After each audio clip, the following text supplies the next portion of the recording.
Author William Makepeace Thackeray once wrote, "Mother is the name for God on the lips and hearts of little children." For every child, their mother is often perceived as their first deity, the source of nourishment, protection, and love. But what happens when this sacred bond is shattered?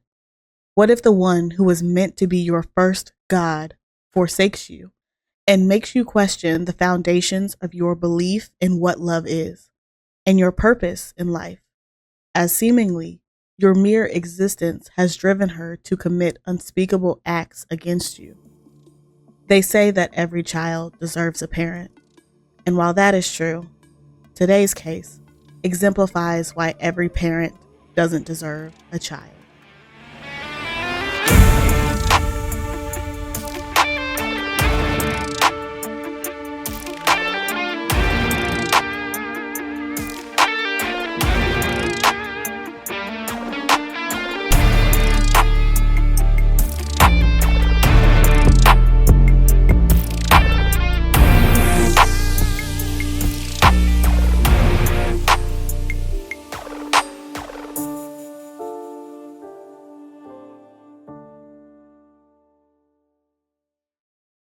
Hi, I'm Dev, And I'm Cam. and you're listening to Criminalish, a true crime podcast where two best friends trade stories ranging from the wild and wacky to the downright messed up. So, before we get into today's case, what are you drinking today, friend? I am again just drinking some herbal tea. This is the same one I was drinking last time. I bought just a big bag of the tea leaves, so I just been drinking it all the time. If you didn't listen to the last episode, I'm drinking a white tea called By Mudan from a tea store that I really like in DC. That's great. If you didn't listen to the last episode, I'm judging you, but it's okay. You can go back and listen again. So what you drinking, friend? I am finishing up a caramel iced latte with 4 shots of espresso in it. So, as you can imagine, I'm a little jittery, but I am ready to go. So, today I want to give the biggest trigger warning possible as we get into today's episode. Today's case is going to be the darkest and most messed up case that Cam and I have ever covered. And I'm not exaggerating when I say that everything that happens in this case is awful and deplorable. This case will upset you, whether that comes in the form of anger or extreme sadness. And I want to extend trigger warnings for child abuse, physical, mental, and emotional abuse, neglect, sexual assault, miscarriages, eating disorders, starvation, and ableism. And I want to express right now that if you're not in the headspace to hear about severe child abuse, then I would ask that you please skip this episode and prioritize your own mental health and well being. This case is particularly important to me, so I wanted to share it with you all, but completely understand if this episode is far too much for some of our listeners. Again, viewer discretion is advised, and please prioritize your own mental health. And I don't know the story that Dev is about to tell, but I do just want to say a note on why we choose to talk about these difficult cases. It can be hard to listen to, and for us, it's always hard to do the research and tell these stories, but we do it because we think it's important to raise awareness. And specifically in cases like child abuse, it's important to call these out so that people know the signs better, because it could be the case that someone that you know has either experienced child abuse in their past or potentially could be experiencing it right now. And oftentimes people are not going to come out and say it, but there are sometimes signs that something is going on. So that's why we think it's important to tell these stories, to not only make sure that the victims' stories are heard, but also to potentially save current and future victims. Absolutely. Beautifully said, Cam. So, as some of you might know, April is Autism Awareness Month. And if you also didn't know, I am somebody who was diagnosed with autism in middle school. And unfortunately, our case today has to do with the abuse and subsequent death of an autistic child named Timothy Ferguson. And it is really important to me to cover this case this month, as I wanted to be able to use this episode to provide some very important information and resources for anyone who is autistic or knows someone who is. Autism has touched my family in a lot of ways outside of my own diagnosis, and I will be providing links in the description of this episode to charities that I personally make donations to as we continue to look to provide better care and better understanding and better resources for individuals and families of those with autism. So, to finally get into today's case, Timothy Ferguson was born in August of 2007 to his parents, Shonda and Eric Ferguson. I unfortunately do not know Timothy's exact birthday, as much about Timothy is not really known prior to his death. He has been described as an incredibly sweet and caring person who brought a smile to the face of every person he met. When Timothy was around 5 years old, he was diagnosed with autism, ADHD, bipolar disorder, speech impairment, motor impairment, and sensory processing disorder. And though the list of things that Timothy was diagnosed with was vast, nobody in Timothy's life seemed to describe his diagnoses as debilitating or rendering him incapable in some way.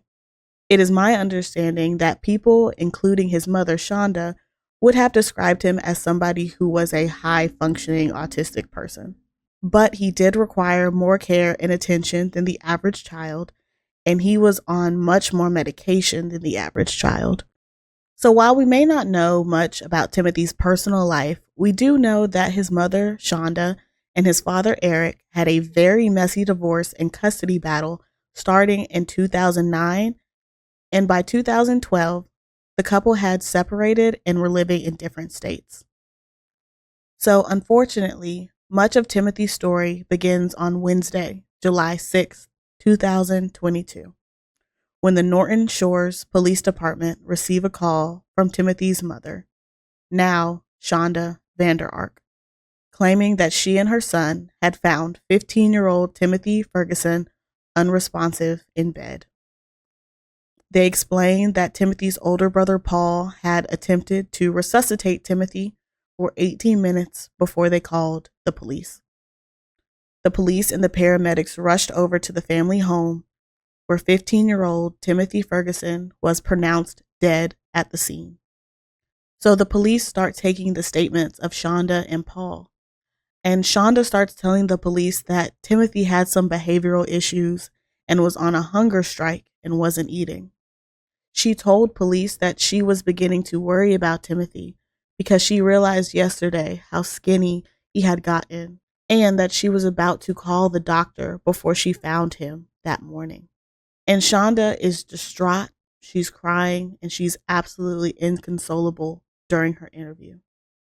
Police would also question Paul, but police are having a hard time asking Paul any questions because Shonda keeps interjecting during the questioning. But after seemingly making no progress, the police take some notes of the home, take some photos, and remove Timothy's body before leaving Shonda and Paul at the family home. But 2 days later, on Friday, July 8th, police would return to the Vander Ark home and they would arrest Shonda Vander Ark, charging her with open murder and first-degree child abuse. And only a few days later, her son, Paul Ferguson, Timothy's older brother, would also be arrested and charged with open murder and first-degree child abuse. And can you define open murder? So, open murder is a combination of first and second degree murder, and the jury will determine the appropriate degree based on the evidence provided during trial. This seems to be a very common way that people are charged for murder in Michigan. So I'm sure you all have a lot of questions as to how we get to Shonda and Paul being arrested and charged. But in order to thoroughly explain this entire case, we're going to have to go all the way back to Shonda Vander Ark's childhood. So Shonda Vander Ark was born on September 15th, 1979 in Huntsville, Alabama, to her two parents, and she also had three siblings. Shonda's childhood has been described as extremely rough and abusive in ways that are truly upsetting and troubling. And there are allegations that her biological father was physically abusive to all of the children. And it is believed that this abuse is what led to her parents' divorce in her early childhood. So Shonda and her siblings were left in her mother's sole care. However, when Shonda was 6 years old, her mother, Mildred, would attempt to murder her own mother in 1985. Mildred hired a hitman for $25,000 and wanted to murder her mother in order to obtain the $2 million of inheritance that was expected to be delivered to her upon her mother's death. I just don't get why people never consider the possibility that I might get caught and not even see that money that I'm trying so hard to get. I don't get it either, friend, because I just don't understand how you think that everybody always gets caught and this is like the oldest trick in the book, but you won't be the one to get caught. That's real fascinating to me. And of course, she was unsuccessful. Unfortunately, I do not know the specific details of how Mildred was caught, but we do know that Mildred goes to prison when Shonda is 6 years old. And as a result of this, Shonda and her siblings would go into foster care. And while in foster care, Shonda continued to suffer from awful physical abuse from the ages of 6 years old until 9 years old. She was beaten, she was forced to take ice baths, and she was starved. At times, she would only be given scraps of bread for days. And there are more details about the exact abuse that Shonda suffered from during her time in foster care. But as to not become too graphic, I will not be sharing them with you here. But please note that the abuse was immense and that it was deplorable. And until Shonda was 9 years old, she suffered from this abuse. At 9 years old, her mother was released from prison and she was returned to her mother's care. I know, I don't understand either. 3 years for attempted murder? She is a white woman, Cam. Our Tubi movie plot from the April Fool's episode is sounding a little bit more believable now. Absolutely, absolutely. So just when you think that there might be some peace, because at least Shonda is back into her mother's care, her mother gets a new boyfriend whom she would go on to marry and who would become Shonda's stepfather. And this man is a disgusting and vile human being because he begins sexually abusing Shonda when she is just a preteen. And to make matters worse, Shonda's mother would pass away as Shonda entered her teenage years, leaving her in the sole custody of her stepfather. And upon Shonda's mother's death, her stepfather would forcibly put her on birth control, and he would sexually abuse Shonda until she left the home, presumably when she was 18 years old. I think it just hurts me knowing that there are so many children right now going through this exact thing. And Exactly. children have such limited rights to be able to speak up and speak out. And sometimes even when they do make the brave step to speak up, the things that are supposed to be in place to protect them don't work. Exactly. And we need to do better because children deserve to be protected. And one of the things that is very unfortunate about Shonda's experience is that the abuse that she suffered for all those years made her a very angry and mean person to people around her. And she too would exhibit vile behaviors to her siblings and to strangers.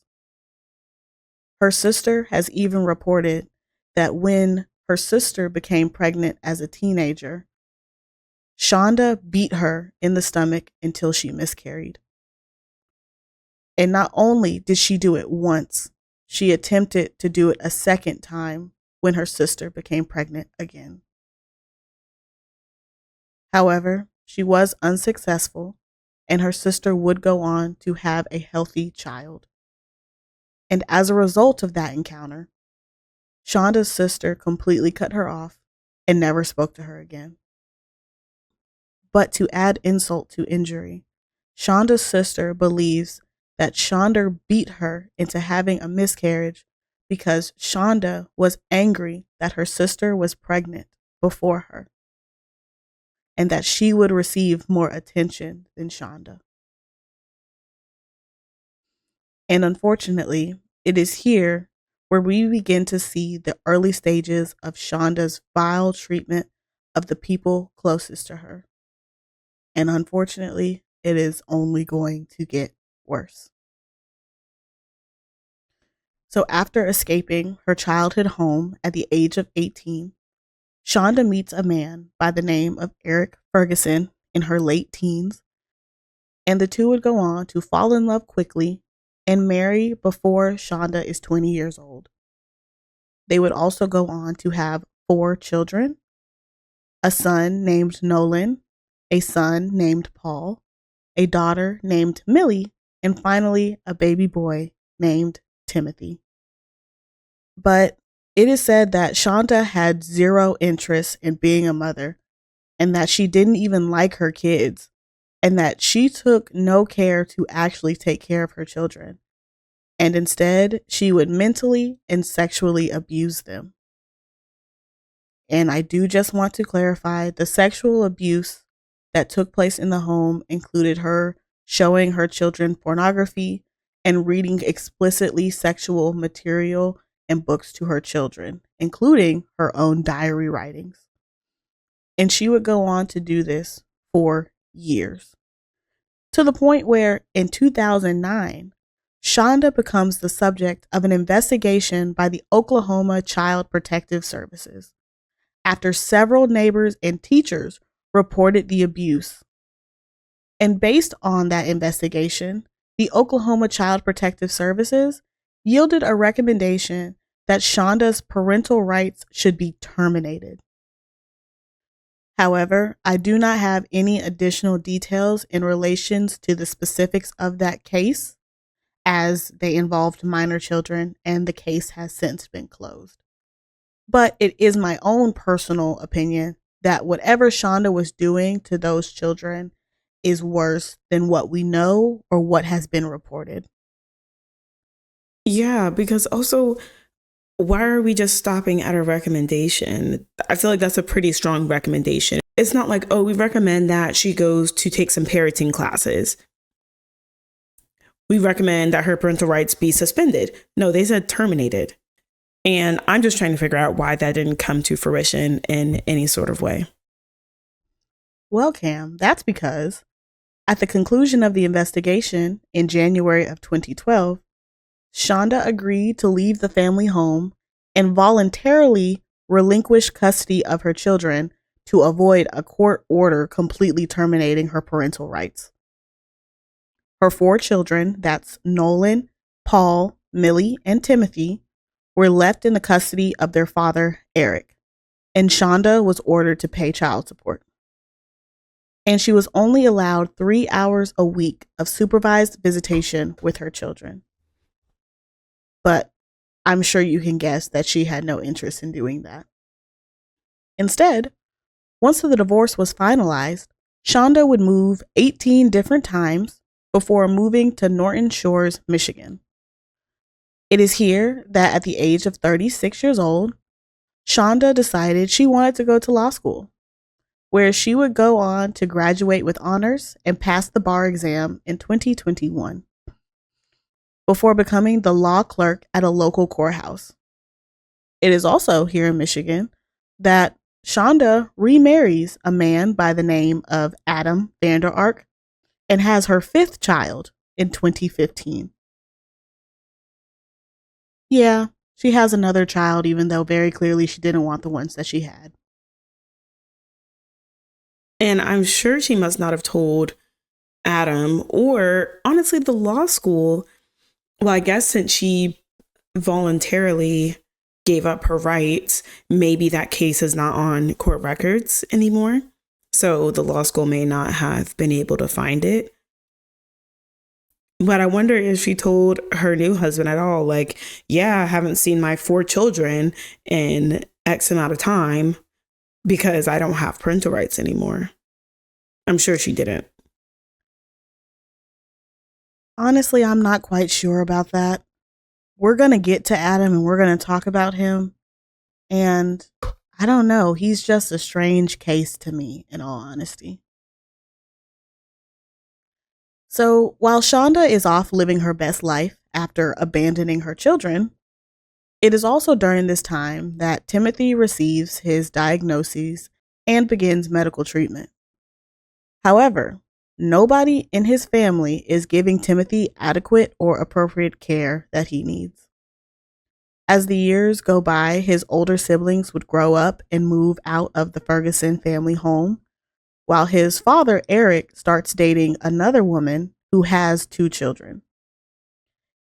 He moves her and the 2 children into the Ferguson family home, and despite moving this woman into the home, still nobody is appropriately monitoring and taking care of Timothy, as Eric may be the better parent, but he is definitely not a good parent. He flat out ignores Timothy's conditions, and multiple people have said that he thought that Timothy was annoying. And it seemed like the only people who cared about Timothy's well being and his condition were his teachers at school, because Timothy lacked any affection at home and desperately reached out for love and affection from his teachers, who were sweet enough to give it back to him. That is unsurprising because I feel like teachers do so much. Teachers are often the first line of defense against child abuse, because it's sad to say that sometimes the teachers do care more about the children than their own parents do. And I know for a lot of children that are in those situations, school becomes a place of solace and peace. And safety. And Timothy's teachers did notice that Timothy was coming to school dirty, and it was very obvious that his clothes had not been washed and that he was not eating at home. And Timothy was unable to use the restroom on his own. And this prompted teachers to wash his clothes for him, to allow him to shower at school, and to act as parental figures in his life and give him emotional support. And while initially the teachers just tried to give Timothy emotional support, all of that would change when the teachers receive allegations that Timothy's older brother, Paul, is sexually abusing Timothy.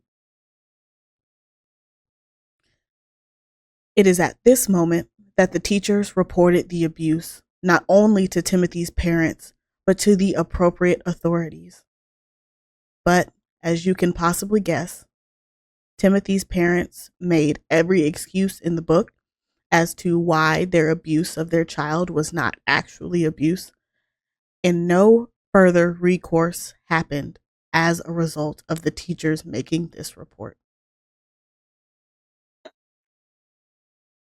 That's what I was talking about when I was saying that The systems that we currently have that are supposed to protect children just don't work. Why are you allowing the accused to dictate whether or not what they're being accused of is true? Of course, they're going to say it's not. Exactly.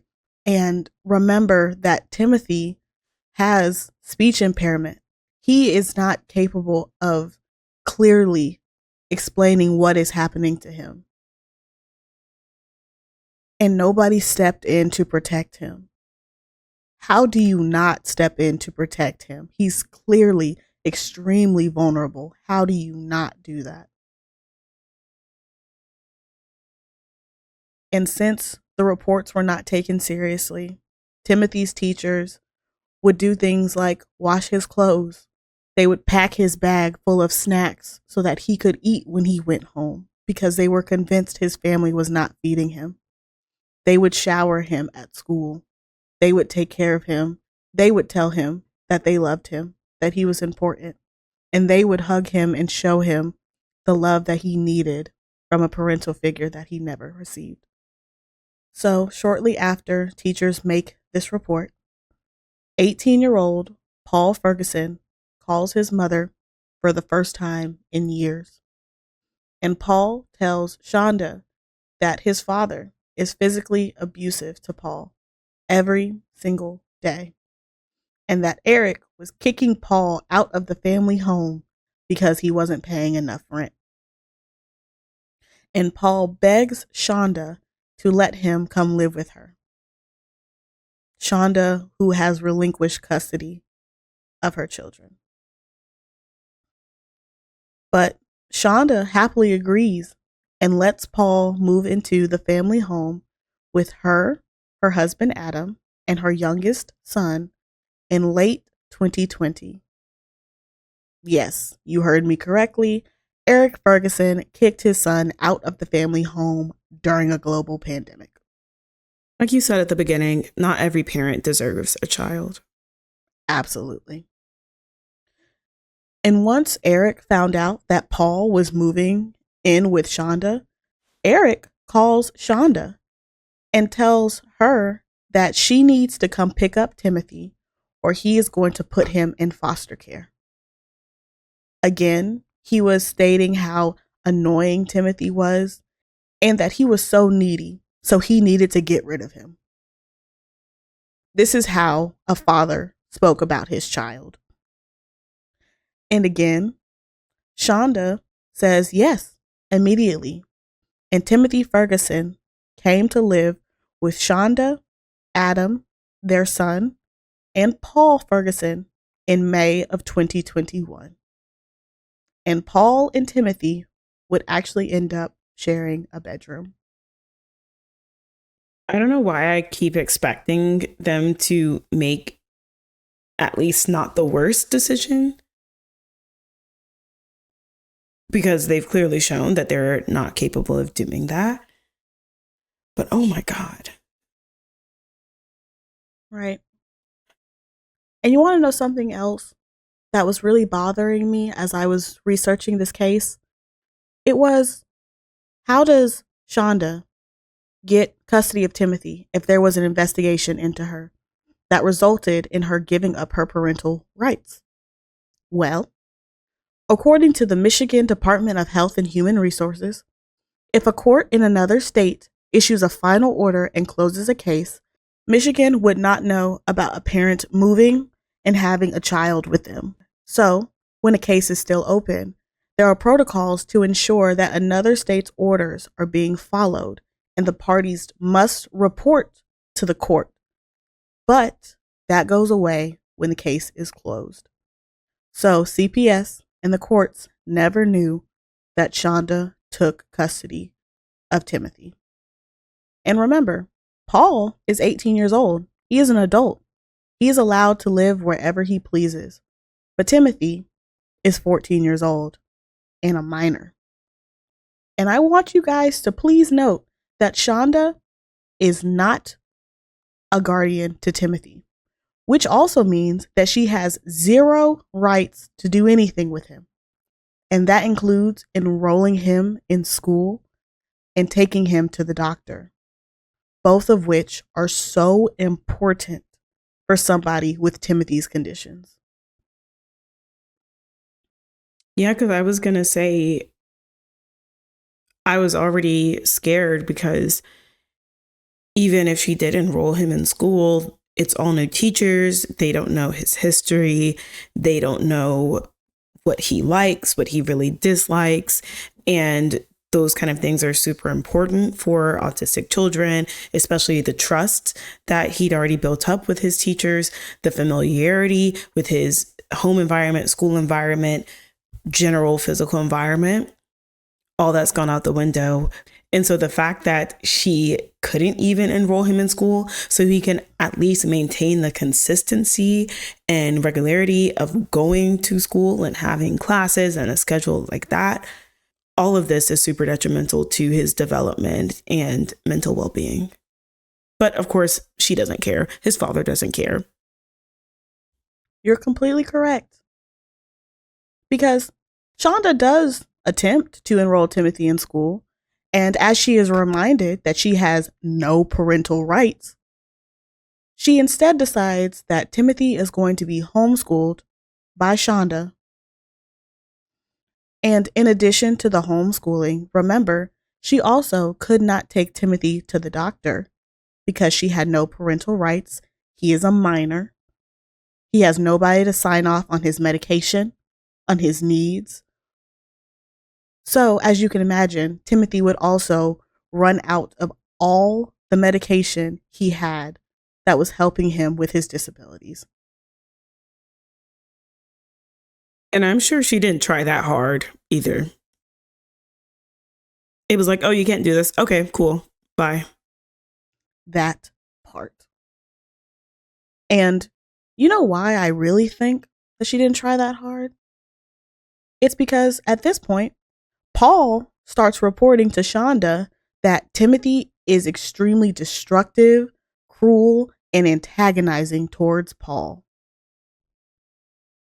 Paul states that Timothy would loosen the bolts on his bed so that his bed would fall apart at night, and that Timothy would rip apart Paul's things, and that Timothy would destroy Paul's personal belongings just to spite him.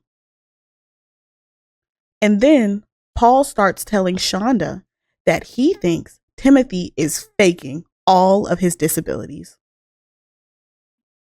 Because the answer can't possibly be that this child is completely unmedicated for autism, ADHD, bipolar disorder. He's completely unmedicated and he is having negative reactions to being completely unmedicated for the first time in his life. That couldn't possibly be what happened. And also that he's never received the proper support throughout his life, throughout his development. So without the medication, which was probably the only form of support he was receiving, aside from his teachers, he is struggling. He's also not in school, so he doesn't have social support from his teachers. Exactly. But you're right, that couldn't possibly be the answer. Clearly, he is faking it because, yes, he gains a lot from that. Obviously. And according to Shonda, she believes Paul. She believes that Timothy is faking and that he is just doing everything to get attention and have an excuse so that he can be cruel and selfish. And as a result, Shonda starts doling out harsh punishments to Timothy. However, the punishments were never too harsh because Adam was in the home. And Shonda worried about what Adam would think if she punished Timothy too harshly in front of him. It is my opinion that this was only because Shonda had already lost parental rights of her other children, and she was worried that if Adam saw how cruel and awful she could be to a child, that she would also lose her parental rights to their son. So she hid the cruel punishments that she was doling out to Timothy from Adam. And Shonda got away with this because Timothy was never able to tell Adam what she was doing to him. But the punishments were still bearable because, in a way, Adam protected Timothy. Adam was the only one who seemed to acknowledge that his disabilities were going to greatly impact the way that Timothy had to live his life. But unfortunately for Timothy, in January of 2022, Adam had a severe heart attack, which would render him physically disabled. And though he did survive this heart attack, he was almost incapable of taking care of himself, and he couldn't even walk up the steps in the family home. Because of this, Adam would end up moving to his parents' house in Florida as to not be a burden on Shonda as she took care of the family. And as you can imagine, this move was devastating to Timothy because it began to expose him to the extreme abuse that Shonda wanted him to suffer. I'm like, so she has the awareness that what she wants to do to him is so bad that somebody might be like, maybe you're a bad parent. But she can't reconsider what she wants to do to him as going too far. Like, I just don't understand that. I don't understand either because Shonda goes on to justify her actions, stating that as a result of Adam's leaving, Timothy's behavior became worse and worse. She stated that not only was he breaking things and taking things apart in the house, but that he was also stealing food and eating food that was dangerous. Paul was also stating that Timothy was intentionally being disrespectful and not listening to anyone. But how disrespectful is it to sexually abuse someone? I would argue that's exponentially more disrespectful, infinitely more disrespectful. I completely agree. But for legality's sake, I will say that they were allegations of sexual abuse. The abuse was never confirmed. So again, they are saying that Timothy is a completely disrespectful and cruel child, which again, I'm just going to go ahead and interject with this is probably a result of the fact that he's not on any medication for several disabilities. Of course, it is impossible for a child to sit still and listen to you when they have his disabilities and you're not medicating them or taking any action whatsoever. And you're also being a terrible parent, so he's probably rightfully mad at you for your actions. Right. But Shonda and Paul didn't care. Instead, they locked him inside the house and he was never allowed to leave. They put locks on the fridge and the freezer and all the cabinets in the house to restrict Timothy's ability to get food. And they would leave food out purposefully to see if he would steal it. And if he ever stole food from the house, then he would not be allowed to eat for days. How was a 15-year-old stealing food from his own home? I can understand if you're taking care of like a 5-year-old and you don't want them to have sweets after a certain period of time, or you don't want them to have too many sweets, especially if they have a condition where certain foods might flare that up. But just food in general, sustenance, the thing we need to survive, stealing that from the home that he lives in, that doesn't make any sense. Especially when you're starving him. So he's probably super hungry. Exactly. And this is just my personal opinion, but anybody who tells a child they're stealing food, in my humble opinion and in my experience, that is a fast track to an eating disorder. Because the only way a child can steal food is if y'all at the store, they pick up some food and they walk out the store with it without paying for it. Thank you. I cannot steal food from my own home. If you've made food for a specific event or person and you've made it clear no one is to touch that, and they take some of that food. But taking food from the pantry, fridge, and the home that they live in that has not been dedicated for a specific person or event is not stealing. That's them being hungry and satiating their hunger. And let's also talk about the fact that Timothy is a 15-year-old boy. Have you seen how much a 15-year-old boy eats? Like, let's just be real about that. Let's just talk about that. Teenage boys in general just eat a lot of food. So in addition to not allowing Timothy to eat for days if he stole food, he was also forced to do extreme exercises, including wall sits for hours, running up and down the stairs of the family home. And sometimes Shonda would instruct Paul to chase after him if Timothy wasn't going fast enough.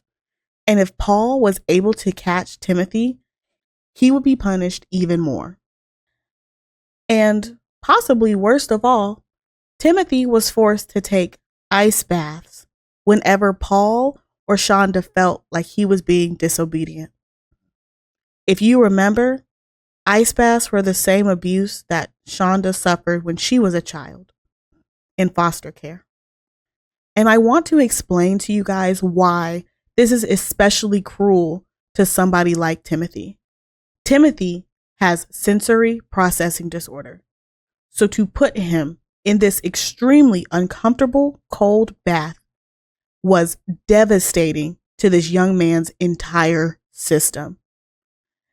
If you have any experience with sensory overloading, take that and make it any kind of sensory experience, and that will give you an idea of what sensory processing disorder is. Everything is overwhelming. Everything is uncomfortable and everything hurts. And you force him into ice cold water with this condition. It is extremely cruel. And I feel like this is the type of thing that you hear about in foster homes. But the fact that Timothy's own blood family members were doing this to him makes it so much worse. Absolutely. It is my opinion that Shonda and Paul wanted nothing more than for Timothy to always be uncomfortable and unhappy. And as you can imagine, Timothy began rapidly losing weight, and the abuse just kept ramping up. Ultimately, Shonda would take away Timothy's bedroom that he shared with Paul so that Paul could have his own room. And Timothy was allowed to sleep on a mattress inside of a small closet. No sheets, no blankets, just a mattress. And you might be wondering why I keep mentioning Paul so much. Well, that's because Shonda recruited Paul to abuse Timothy during the day while she was at work to ensure that, quote, he wasn't doing anything stupid, end quote. And Paul himself has said that he enjoyed the power and control he had over his younger brother. As time went on, Timothy's behavior became worse and worse in the eyes of Shonda, and thus the abuse needed to become worse and worse. Timothy was not allowed to move without Shonda's permission. And I mean small movements, readjusting himself, sitting comfortably. That was never an option for Timothy. And Shonda would install Ring cameras in every single room of her house, including the bathroom, to ensure that Timothy was as uncomfortable as possible at all times, and to make sure that Paul was carrying out the orders that she would give him while she was at work. The two of them would text each other back and forth about the abuse they wanted to inflict upon Timothy. And if she was unsatisfied with what Paul was doing, Shonda would actually talk through the Ring camera to yell at both of them while she was at work, while other people could hear her. And these other people, she would actually complain about her problem child, who was so disrespectful and was annoying and was awful. This is how she described her 15-year-old autistic son. That level of hatred and abuse, it is truly unimaginable. And I can't believe that Timothy had to go through that with no support and feeling like no one was on his side. And that had to be his reality every day. And he had no reprieve. Probably the only reprieve he got was when Paul and Shonda were asleep.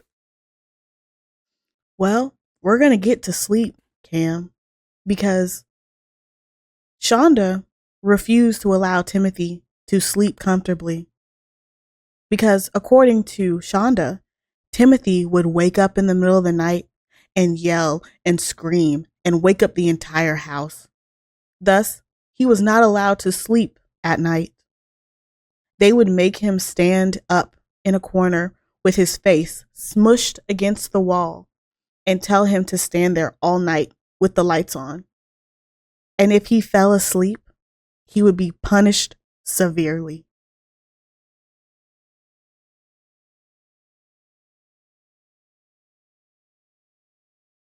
This poor baby couldn't even go to sleep. But was this enough for Shonda? Of course not. She wasn't satisfied with making him stand, making him uncomfortable, because she could see that he was still moving. And she didn't want him to do that. And she couldn't yell at him all the time through the Ring camera. So what does she do? She purchases several sensors and zip ties and cuffs that she places on Timothy. She zip ties the sensors to him and cuffs his hands together. And if he moved at all, a loud alarm would go off. Again, this little boy has sensory processing disorder, so loud noises are utterly terrifying to him. And she intentionally inflicted something that was so cruel on a child who was so sensitive to outside stimuli. And since he was cuffed, he couldn't even cover his ears. I personally suffer from something very similar to Timothy, and I'm telling you that this is incredibly cruel and torturous. For somebody to do this to another human being, knowing that it will cause them extreme duress, is unforgivable and evil. But again, this was not good enough for Shonda because Timothy was still acting out. So she needed to be even more restrictive. So then she limited his time in the bathroom. He was only allowed 1 minute if he needed to pee and 2 minutes if he needed to poop.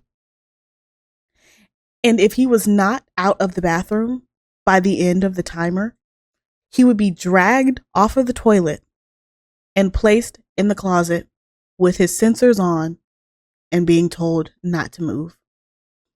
Timothy was already somebody who didn't learn to use the bathroom by himself until later in life as a result of his diagnosis. This is very common of people with autism. So this restriction made his ability to use the bathroom even worse. And one night, Timothy had an accident on the mattress in the closet. And as a result, Shonda took the mattress away from him and replaced it with a blue tarp. And that was all. It is also at this time that I feel like Chandra just wanted to humiliate Timothy on top of the abuse and take everything away from him, because she tells Timothy that he's not allowed to wear clothes in the house anymore. He was only allowed to wear an adult diaper. And this is going to become very, very important later. So please remember this fact. And I also want you to remember that as all of this abuse is happening, as she is torturing this young man, starving this young man, Timothy had become extremely skinny and frail. And there is no way that Shonda nor Paul wouldn't have been able to notice. Because, again, he wasn't even allowed to wear clothes. So the abuse continues for weeks. And in one instance, Timothy found a way to break into the freezer. And he was so hungry that he ate an entire bag of frozen chicken nuggets. And he would also eat an entire pound of frozen ground beef. Still frozen? Yes. And it was Paul who found Timothy after he had eaten the chicken nuggets and the ground beef. And he tells Shonda what happens. And Shonda tells Paul to stick his fingers down Timothy's throat and make him throw up. Because how dare he steal food from the house? And this was not the only time this happened. And every time Timothy stole food from the home, Paul made him throw up. And in one instance, this includes a stale hamburger bun that Timothy had dug out of the trash. I just can't understand how anyone could rationalize this. You've taken everything from this boy to the point where he's digging up scraps in his own home, what should be his home, but in his own prison. Right. Right. But now we're going to get into probably the most infamous part of this case. I'm sure you're wondering, Devin, this has all been awful. And there's something that's even more infamous? Yep.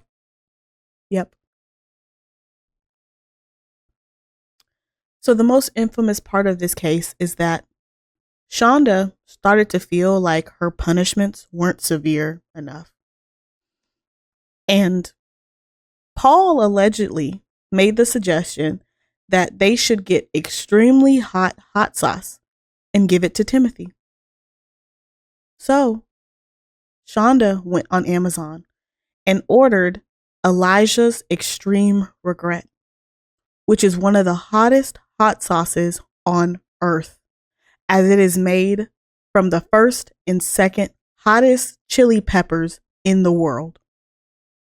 And they would take this hot sauce and they would soak it in stale bread and they would give it to Timothy to eat. And as you can imagine, it was extremely painful for Timothy. Yeah, because even when people without sensory disorders are eating this kind of stuff for YouTube challenges, whatever, they get like the tiniest bit of it and they can't handle it. So to have it soaked in bread, which soaks up things well, and to get to someone who already has a sensory disorder, that, oh my gosh. And to someone who you've been starving for however long. These people, I don't have a word for them. Absolutely. And what's also sad is because it was sometimes the only thing he would be allowed to eat for days, Timothy would finish the hot sauce soaked bread. But he also knew that if he finished it, then sometimes he was allowed to have a plain piece of white bread. But if Timothy did not finish the hot sauce soaked bread, Paul would then take the hot sauce and pour it directly down Timothy's throat. It was in this manner that this was the only way Timothy was allowed to eat for weeks. That is until we come to May of 2022, where Paul texts his mother to say that Timothy is getting really skinny and that, quote, I think we should actually feed him, mama, end quote. And in response to this, Shonda says no, that he can have more hot sauce soaked bread. But it is for this one time that Paul shows Timothy any ounce of kindness and makes the decision to not listen to his mother.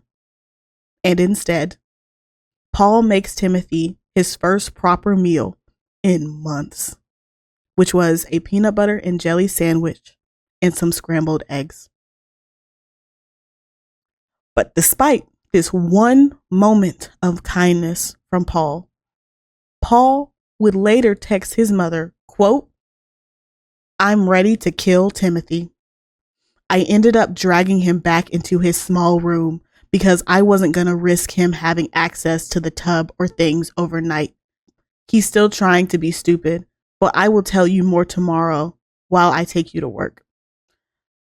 Describing how many different ways I can prove that he is faking. He's still doing it though. It's beyond ridiculous. End quote. So I'm not exactly sure when that text was sent in the relation of these next few events, but I do know it was sent around the end of June. But on July 5th, Paul sends a text to his mother after he wakes up in the morning to get Timothy. But Timothy isn't responsive. Timothy's barely breathing. So Paul texts his mother, quote, he's not responsive. What do I do? In response, Shonda tells Paul to put Timothy in an ice bath to see if he wakes up. So Paul does just that. He puts Timothy in an ice bath, but still Timothy is not responsive and is barely breathing. He asks again, what should he do? And in response, Shonda tells Paul to heat up a pizza roll and use it to entice Timothy to wake up. So Paul does just that. He heats up a singular pizza roll and holds it in front of Timothy's nose to see if he'll wake up. And Timothy does wake up. And he starts moving towards the pizza roll. And as he does, Paul follows his mother's orders and pulls the pizza roll away from him so that he cannot eat it. And he did this for hours because Shonda told him to leave Timothy in the ice bath until she got home from work. But when Shonda gets home from work, she takes Paul to his job before returning home to finally pull Timothy out of the ice bath at 11 o'clock p.m., meaning he had spent over 9 hours in an ice bath. The next things I'm going to say are going to be extremely upsetting, and I do just want to warn you, as it is believed that these were the last words that Timothy heard when he was alive. So after Shonda pulls Timothy out of the ice bath, she throws him into the small closet that he was forced to call a bedroom. And she says to him, quote, you're pathetic, but I already knew that. You owe me the biggest apology in the world for your behavior, end quote. And then she calls him a dummy before slamming the door on him. The following day, July 6th, Paul calls his mother to let her know that, again, Timothy is not responsive, but this time he wasn't breathing. And Paul actually asks if he should call the police. And Shonda tells him no, that she will handle it when she gets home. And once Shonda gets home, she finds Timothy and she starts shaking him and telling him, no, wake up, buddy. Wake up, buddy. No, this can't be. This is going to ruin everything. But I assume when she realizes that there is nothing that can be done, she tells Paul that they need to make sure that Timothy isn't found like this by the police. So she and Paul move Timothy's body to Paul's bedroom and place him on the floor. They then put Paul's clothes on him, which were approximately 3 sizes way too big. And Paul puts a belt around the pants in order to keep them up. Shonda then instructs Paul to give Timothy CPR, as she is aware that there is evidence as to whether or not you give CPR to someone who is dying or deceased. Because remember, despite the fact that she's doing all of this, she is a law clerk in a courthouse. And after 18 minutes of cleaning up the crime scene, Shonda finally calls the police. And I'm sure you're wondering, how do we know this timeline so well? Is it the Ring cameras? Absolutely. The Ring cameras and the sensors that caught this entire 18-minute interaction. Sorry. And audio of those recordings are available on YouTube. So I will link them for you all if you would like to go listen to them. Personally, I found them extremely distressing, and I do not want to put them in the episode, but I will leave a link if you wish to go listen to it on your own time. But please note that it is extremely upsetting. So, once the police arrived to the crime scene, paramedics came in and saw Timothy's body laying on the floor, and he was immediately pronounced dead at the crime scene. Since the death of a 15-year-old boy is extremely suspicious, the police obviously want to talk to Paul and Shonda. Shonda immediately starts telling them this story about how Timothy was such a bad kid and that he was on a hunger strike and he was refusing to eat. And she also adds that he had gotten a little sick last night, but she didn't realize just how skinny he had gotten until this morning. And because he was sick last night, she was actually planning to call a doctor that day to go get him checked out. These interactions were recorded on body cam and are also available on YouTube. The police also tried to do an interview with Paul and ask him what happened, but as you heard at the top of this episode, Shonda is there constantly interrupting the interview, which was really annoying to me because why did you not separate the two of them? Because Paul is an adult. Paul does not need his mother to give an interview to the police. If he doesn't want to give an interview, Paul should have called a lawyer. But that is what it is. And again, as I've already stated, Shonda was there force-feeding Paul answers to the police and disrupting his entire interview. So, despite all of the incredibly suspicious activity and the fact that nothing was making any sense at the crime scene, the police and the paramedics remove Timothy's body and take some photos, write up a report, and leave Paul and Shonda in the house. But I'm sure you can imagine what Paul and Shonda started doing as soon as the police left the crime scene. Cleaning it up, removing any evidence, probably turning off those Ring cameras that they likely forgot or backed up to the cloud. Of course, why not immediately start destroying evidence? Why not do that? Shonda removes the cameras and the sensors and deletes most of the footage from the Ring cameras. She also destroys all the locks on the cabinets and the fridge and the freezer. And she also starts removing evidence of Timothy's terrible living conditions. This includes a pile of used adult diapers that were stacked up in the closet he was forced to sleep in. On the police side, the following day, Timothy would have an autopsy performed. And during that autopsy, they would determine that Timothy's manner of death was homicide. The autopsy revealed that Timothy's cause of death was dehydration, malnourishment, and hypothermia. They found that as a 15-year-old boy, Timothy had 0% body fat.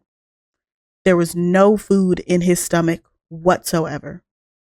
This is especially important because during Shonda's interview, she claims that Timothy had eaten the night before. And the medical examiner would also find that his body was covered in bruises and sores. But probably the most upsetting of all of this discovery is that at the time of his death, Timothy only weighed 69 pounds. And with this, police returned to Shonda's home to place her under arrest for open murder and first-degree child abuse.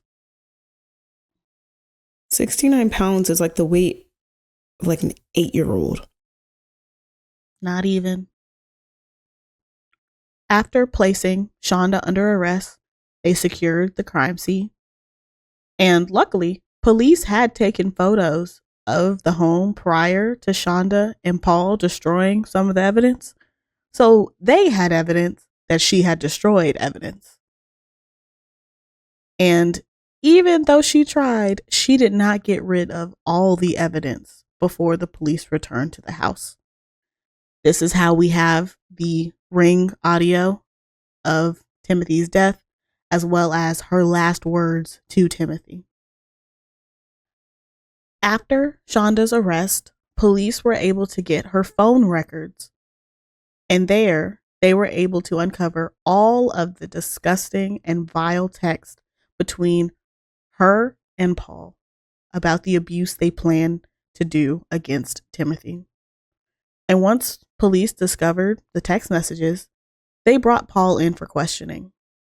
Initially, Paul tries to justify the abuse, saying that they had tried being nice and that it wasn't working. So they just had to try everything. Therapy? Doctor visits? Love, affection. I could think of millions of things that I would have tried before I resorted to abuse, which of course would never resort to abuse, because why would abuse fix anything? But during this interview, Paul tells police everything, most of which I have outlined for you today. And at the end of that interview, Paul is also placed under arrest and charged with murder and first-degree child abuse.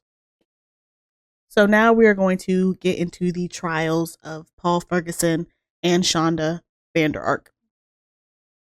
Paul would actually make a plea deal with the prosecutor and plead guilty to first-degree child abuse in exchange for testifying against his mother in her trial. The one positive choice he's probably made in, at the very least, the last 10 years of his life. Absolutely. Shonda would go on to trial in July of 2023. And Shonda would be prosecuted in the same courthouse that she was a law clerk in. I hope all her former coworkers were giving her the nastiest side eyes. I'm not going to lie to you though, I'm giving the nastiest side eyes to all of her coworkers as well, but we'll get into why during the discussion period. Okay.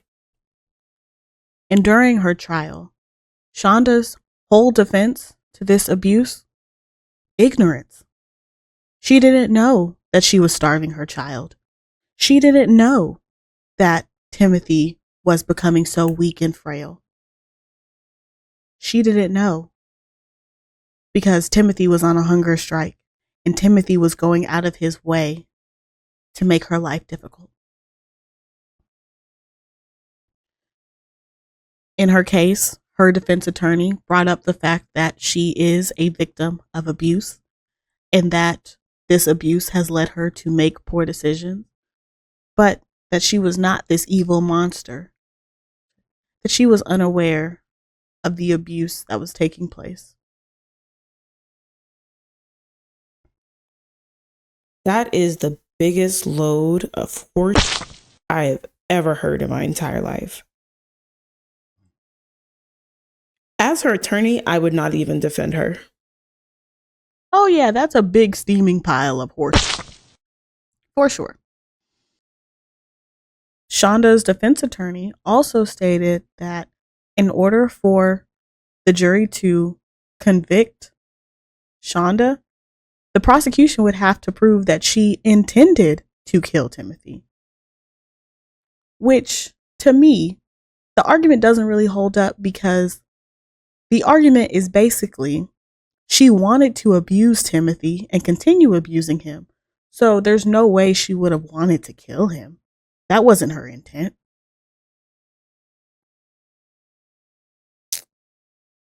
Right. It's like if you beat someone to death, but you're like, oh, but I didn't mean to kill them. I just wanted to hurt them really badly. Would you not still get charged with first-degree murder? I just did all the things that led to their death, purposefully, intentionally, but I didn't mean for it to result in their death. Right. But probably the most fascinating part of Shonda's trial is that she took the stand in her own defense. Of course she did. Of course she did. And she was just as arrogant as she thought she would be. Because one of the things that falls apart when she takes the stand is her claiming that she didn't know that Timothy was starving, that she didn't know that Timothy was dying, because in the same testimony, she talks about how smart she is, that she graduated with honors, that she passed the bar, that she has this super high IQ, yet you didn't know you were starving your child to death. That's the argument that we're going to make. And probably the most insulting part of her testimony is that on cross-examination, the prosecutor is questioning her about Timothy's condition. And the prosecutor pulls out a photo of Timothy upon his death, when he is frail, when he is 69 pounds, when his bones are sticking out. And he puts it on the witness stand for her to look at and says, "Did he look like that last time you saw him?" And what does Shonda do? She pretends to throw up on the stand. She makes a noise. She does all this heaving and everything. But if you've ever thrown up, there's usually a splat that happens into a trash can, some kind of noise, something like that. You never hear that.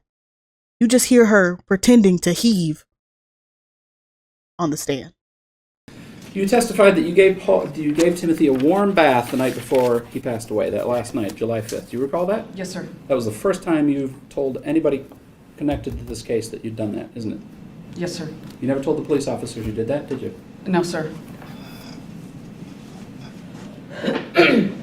I imagine a warm bath sounds just like, it's just what it sounds like, right? You got him, you took him to the bath, you grew a warm bath for him, and you put him in the bathtub, right? Yes, sir.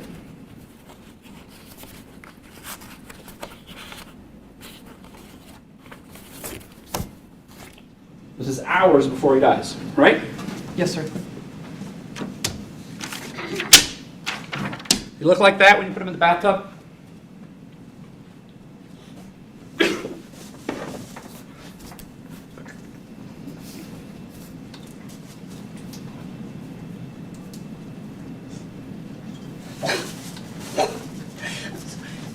I'm sorry.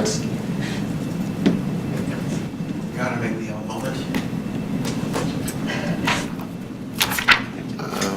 Yes. Ms. Vanderhoek, do we have a trash can? Yeah, I placed a trash. You did? Yeah. All right. Would you like the jury removed? Right. Please rise.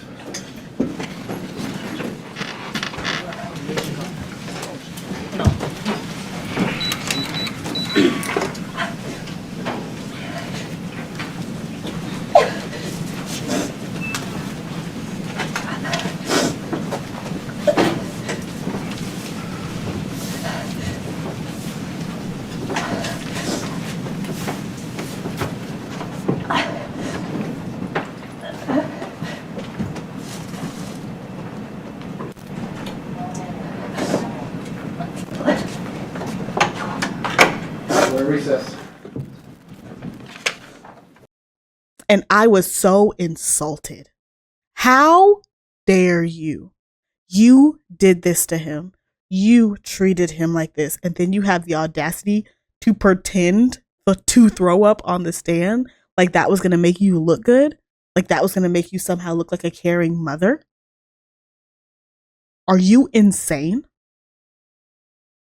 The prosecution lays out their case that this is a terrible, vile woman who is an abuser, who enjoyed seeing her son in pain and enjoyed taking out all of her anger on him. And Paul would testify in this case. He would be read all of his text messages that he had sent to his mother, those that include his own abusive claims and behaviors towards Timothy.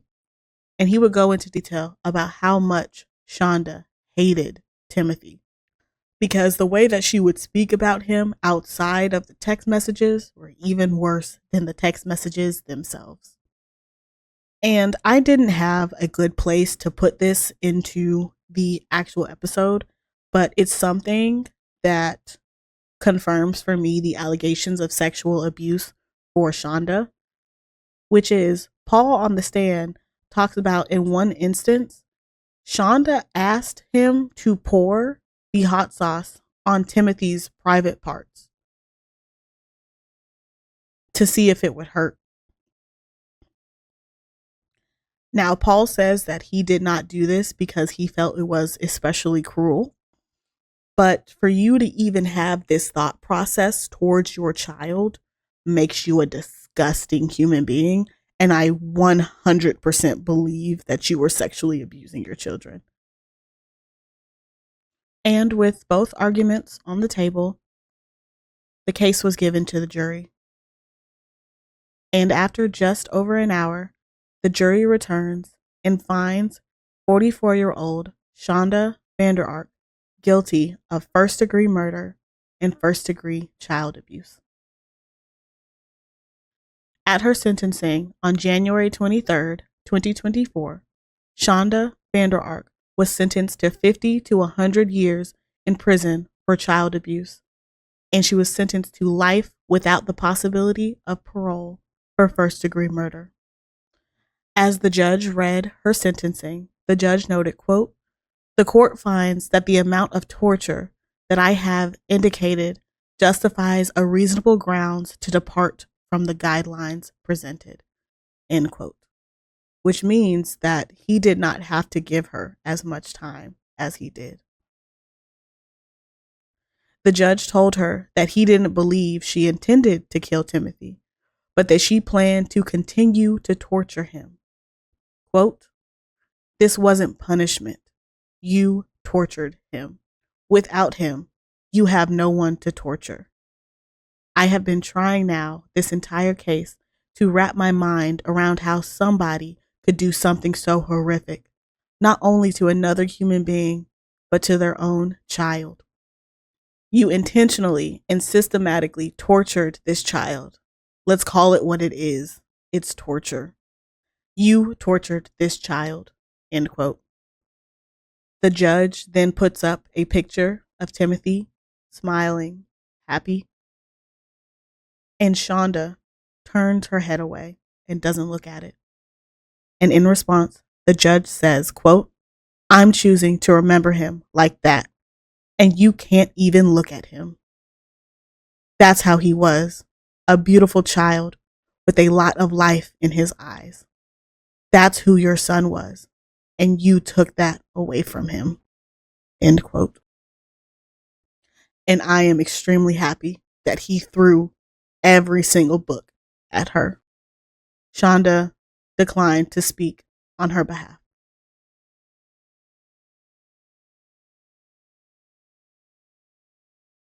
We already heard what she had to say when she took the stand. She seems incapable of taking responsibility for her actions. So I'm sure that no one even wanted to hear what she would have had to say during sentencing. Exactly.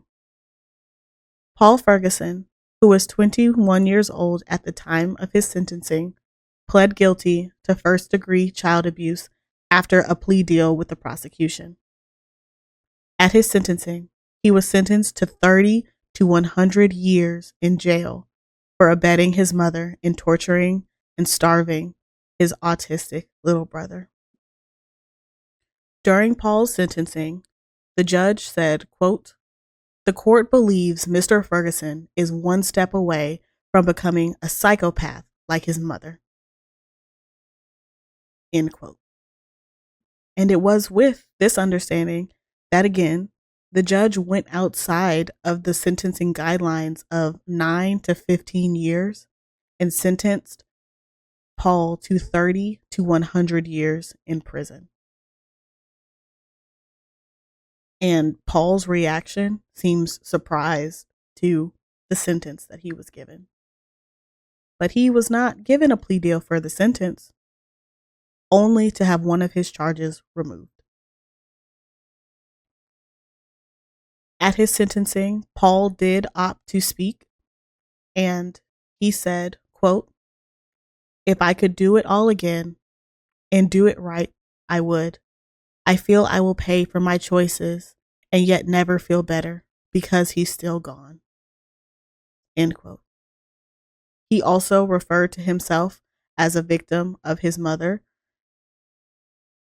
quote, "something close to Stockholm syndrome," end quote, and explained that he only participated in the abuse after seeking his mother's love and validation. I think two things can be true. That his mother was the dominant person in their sadistic partnership and their sadistic campaign to torture his brother, and that she made a lot of the decisions, and there was some psychological manipulation going on there. But also, he's an adult. He had a job. He had a means of transportation. He had a way out. And not saying it was easy for him to break that, but he had the capability to. And he made the choice not to. And he's going to have to pay for that choice and the many other choices he made for the rest of his life. Absolutely. And at the end of the day, neither of their sentences will come anywhere close to what Timothy had to experience. And not even the US government would do what they did, because we have the 8th Amendment that protects against cruel and unusual punishment. And I'm sure the majority of the US population couldn't even conceive of the things that they did, let alone execute it. Exactly. And it is upsetting that even in your punishment, you are given more grace than you ever gave this child. Ever. And I want to leave you guys with a quote from Timothy's obituary. Quote, "The memories of Timothy Ferguson will live on as evidence of his life's work and the differences he made. He was boundlessly generous, infectious laughter, and warmth will live on in the memories of everyone he touched. And hereafter, may Timothy's legacy of kindness and generosity inspire and reverberate across the community he loved." End quote. And that is the end of our story, friend. And I just want to take a quick moment to really explain why this case is so important to me. Abuse of autistic children is far more common than we as a society think or would like to believe, as most individuals with autism are the most vulnerable. In some cases, they are unable to speak. In some cases, they are unable to move, and they are unable to defend themselves. And it is our job to protect them. It is our job to be kind to them. It is our job to take care of them, especially when you take on the role of being their parent. And I want to offer strength to anybody who is a parent to a child with autism, to a child with ADHD, to a child with bipolar disorder, as you will need guidance, you will need strength, you will need wisdom and support and love as you take the journey of raising this child. And I hope that you give that to them. I hope that you make them feel special, make them feel loved, and never make them question if somebody cares about them. Because Timothy never got to experience that. Timothy never felt unconditional love. Timothy never felt the warmth of a parent. And it breaks my heart that he never experienced that. And I will be leaving links to resources to help people who need help raising a child with autism. It is not always easy, but it is important to care, to show love, to be there for them. And I hope this episode, though it may be upsetting, has brought attention to how much we need to care and love on people who have disabilities, because they need it. Well said. I feel like these stories are really important because I couldn't even have imagined that someone could go this far when it comes to abuse. Even in like a foster home context, and I know a lot of abuse goes on in foster homes. Even in that context, I wouldn't have imagined something like this. Even prisoners of war, I wouldn't have imagined something like this. And I think as humans, we don't want to think that someone could go this far, but it's important to know that it can happen. So you know just how much is at stake when you're ignoring the warning signs of abuse. Because I've heard of other stories where there were warning signs. Teachers even tried really hard to get CPS and the right organizations to act, and they still didn't do it. They didn't follow up. And these organizations are underwater. Many social workers are underwater. So they need the right resources to make sure that they don't have 60 cases on their plate. But the outcome of a lot of these cases, if not death, is extreme trauma that can later lead to things like suicide or can just create a cycle of abuse. So it's super important that we as a society are aware of the negative effects of abuse, what abuse can look like, and what the warning signs are. And I know that we're going to be posting some links to organizations for people to support. I'll also be adding that to the running Excel sheet that we have on our Linktree that links to the organizations that we've referenced in other episodes. Because, yeah, you can't just sit idly by. People are dying. If they're not dying today, it is going to lead to negative effects months, years down the road. Absolutely. And the point that you just brought up is why, in a lot of ways, Shanda's coworkers infuriate me, because they heard her yelling at Timothy on those Ring cameras. They heard her complain about her problem child. I don't think they were aware that Timothy had autism. I don't think they were aware of his disabilities, as Shanda herself has said he was faking and that they were made up. So I doubt that they knew. But you knew that she was berating her child through a Ring camera every day. You knew the vile way she spoke about her children. You knew. And you never said anything. And you work in a courthouse. That is such a blatant show of system failure. Because how? And again, I just want to make sure that everybody knows the importance of taking care of a child, the importance of being there for a child, whether that child has disabilities or not. They are innocent. They are innocent. They didn't ask to be here. And though Shanda herself is a victim of horrible abuse, it does not in any way, shape, or form provide me any sympathy for what she did to her children. I have sympathy for the child that was abused. I have sympathy for the young woman who was sexually abused by her stepfather. I have sympathy for those aspects of her.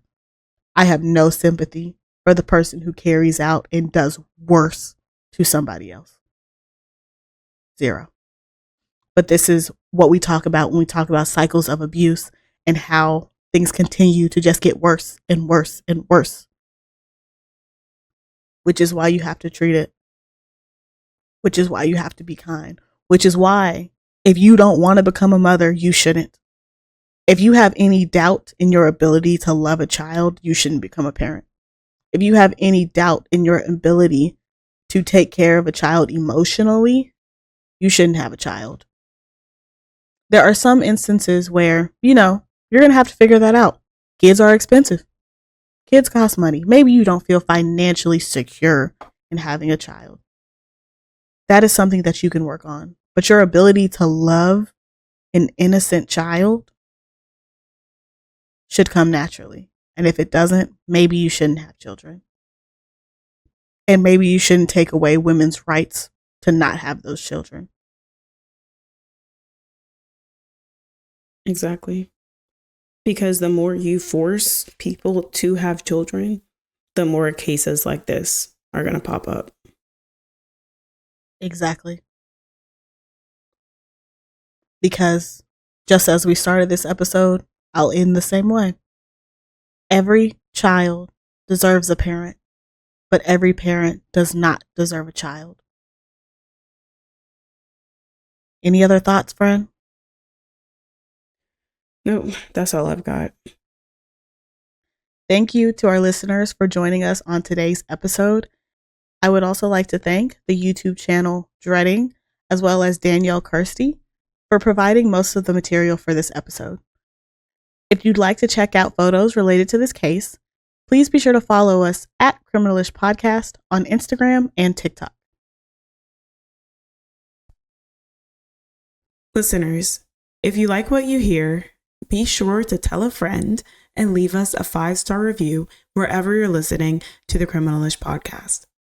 And if you are listening on YouTube, be sure to subscribe to our channel and feel free to leave any comments or questions. As always, stay nosy, my friends. Bye. Bye.